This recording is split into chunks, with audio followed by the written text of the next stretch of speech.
Euskal Herriko musikari eta kantari handienetakoa da Benito Lertxundi.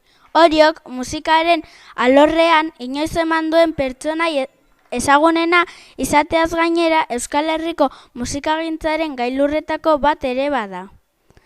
Bere herriari eta kulturari lotutako kantaria, sentsibilitate oso fineko gizona, sakontasun bereziko sortzailea. Euskal musikaren ordezkari nagusienetakoa izan da urte askotan. Hamarkadak daramatza musikaren munduan lan eta lan egiten. Eta gai izan da denbora guzti horretan ibilbide artistiko propioa erakitzeko. LH5ko ikasleok txirulaz eta bihotzetan bere gaueko isilen belada diskako egun batez abestia eskainiko dizugu. Abesti hau 1985ean egin zuen Benito eta benetan zirrara sortzen duen kantua dugu hau. Ea gustoko duzuen.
Egun batez hautatua izatearen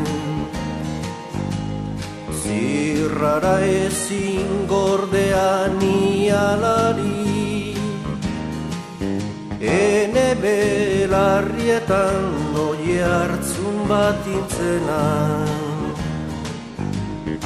aurrez aurrez agutzeko aukeranian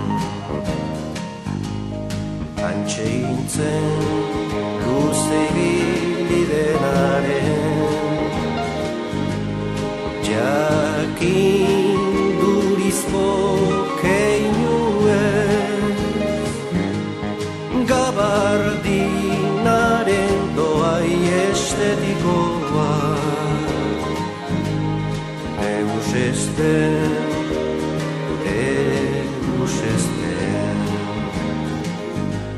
Niko jal xurizko ator batekin